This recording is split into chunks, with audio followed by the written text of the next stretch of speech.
ప్రధానంగా ఏదైతే డిఏ బకాయిలు ఎగవేసేందుకు కాంగ్రెస్ సర్కారు కుట్ర పన్నుతున్నట్టు తెలిసింది. ప్రధానంగా ఇవ్వాల్సిన డిఏలను పీఆర్సీలో కలిపే ప్రయత్నం జరుగుతున్నట్టు మనకు సమాచారం అందుతుంది. దానికి సంబంధించి వార్త క్లియర్ కట్గా చూస్తున్నాం. దీనికి సంబంధించి స్పందించడానికి మనకు బీఆర్ఎస్ నాయకులు దేవిప్రసాద్ గారు ఫోన్లో అందుబాటులో వచ్చారు.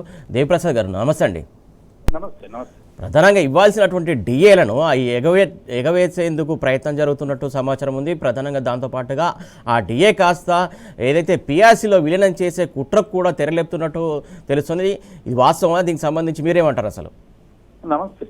అంటే సహజంగానే పిఆర్సీ అనేటువంటిది జూలై 23 నుంచి రావాల్సినటువంటి అవసరం ఉంది. కాంగ్రెస్ పార్టీ అధికారంలోకి రాగానే 6 నెలల్లో పిఆర్సీ ఇస్తామని చెప్పి 30 నెలలు దాటినా కూడా పిఆర్సీ ఇవ్వకుండా మోసం చేస్తున్నటువంటి విషయం ఇవాళ ప్రతి ఉద్యోగి ఆలోచిస్తున్నటువంటి నేపథ్యం. ఇటీవల జరిగినటువంటి ఆందోళనలు అవి చాలా స్పష్టం చేసినాయి. రెండవది, పిఆర్సీలో ఆనాడు 1/7/23 నాటికి ఉన్నటువంటి డిఏను మర్జ్ చేయాలి. ఎందుకంటే అది డిఏ మర్జ్డ్ స్కేల్స్ కాబట్టి చెయ్యాలి.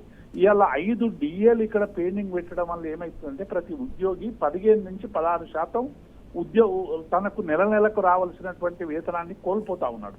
దీనివల్ల 10,000 నుంచి 20,000 వరకు ప్రతి ఉద్యోగి నెలకు కోల్పోతున్నటువంటి విషయాన్ని చాలా స్పష్టం.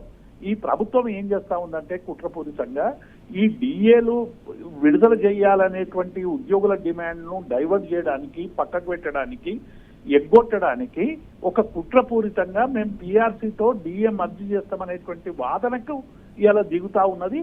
డిఏలు అడగకుండా ఉద్యోగుల నోళ్లు మూయించడానికి చేస్తున్నటువంటి కుట్రలో భాగమే ఈ పిఆర్సీలో వీటిని కలుపుతాం అనేటువంటి. డెఫినెట్ గా పిఆర్సీలో డిఏ మర్జ్డ్ కావాలి. 1/7/23 తర్వాత విడుదల చేసేటువంటి డిఏలన్నీ కూడా కేంద్ర ప్రభుత్వం ఇచ్చినటువంటి డిఏతో సమానంగా కొత్తగా క్యాలిక్యులేట్ చేసి ఇవ్వాల్సినటువంటి అవసరం ఉంది. ఇలా లక్షలాది ఉద్యోగులకు నష్టం చేసేటువంటి ప్రయత్నం కాంగ్రెస్ ప్రభుత్వం చేస్తా ఉంది.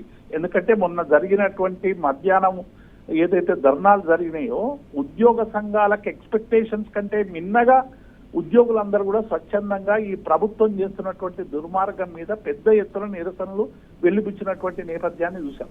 కాబట్టి ఈ ఇంటెలిజెన్స్ నివేదికల ఆధారంగా వచ్చినటువంటి వాటిని, ఎందుకంటే ఆర్టీసీ ఉద్యోగుల సమ్మె వల్ల ఏం జరిగిందో మనం అందరం కూడా చూసినాం. కాబట్టి ఉద్యోగులందరూ కూడా సమ్మెలోకి పోతారు అనేటువంటి భావనతో ఇవాళ వాటిల నోళ్లు మూయించడానికి చేస్తున్నటువంటి ప్రయత్నంగా మనం ఇది చూడాలి.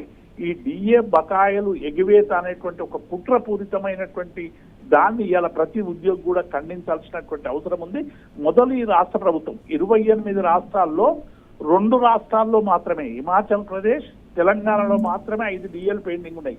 ఈ 2 కూడా కాంగ్రెస్ పాలిత ప్రాంతాలు అనేటువంటి విషయాన్ని ఇవాళ ఉద్యోగులందరూ కూడా అర్థం చేసుకుంటా ఉన్నారు. కాబట్టి ఈ 5 డిఏల విడుదల వెంటనే జరగాలి. పిఆర్సీ మెర్జ్ అయిన తర్వాత డెఫినెట్ గా దాని డిఫరెన్షియేట్ అమౌంట్ కు సంబంధించినటువంటి విషయంలో ప్రభుత్వం నిర్ణయం తీసుకోవచ్చు. కానీ ఈ రోజు ఇది మీ 5 డిఏలు ఇవ్వకుండా, ఉద్యోగులకు ఇవ్వకుండా 10,000 నుంచి 20,000 వరకు ప్రతి ఉద్యోగికి నష్టం చేసి ఇవాళ యుద్ధం వల్ల కూడా అనివార్యంగా ఉద్యోగులు అదనంగా తమ ఆర్థికంగా ఇబ్బందులు ఎదుర్కొనే పరిస్థితి వచ్చింది. ఇవాళ ఇడ్లీ దగ్గర నుంచి అన్ని రేట్లు కూడా పెరిగిపోయి ఇవాళ సామాన్య ఉద్యోగుల మీద, సామాన్య ప్రజల మీద ఇవాళ అత్యంత భారం, ఆర్థిక భారం పడుతున్నటువంటి విషయాన్ని కూడా ఇవాళ మనం స్పష్టంగా చూస్తా ఉన్నాం.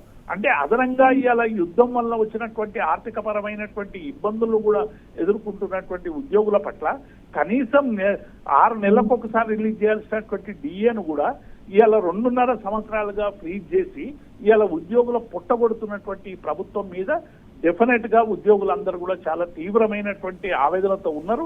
అందుకే మొన్న ముఖ్యమంత్రి కూడా చాలా స్పష్టం చేసిండ్రు, మీరు జూన్ 2లోగా పిఆర్సీ ఇవ్వాలనేటువంటి విషయాన్ని కూడా చెప్పిండ్రు.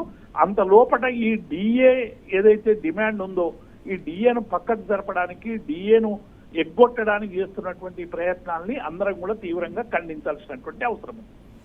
Right sir, Devi Prasad sir, thank you so much. Thank you sir.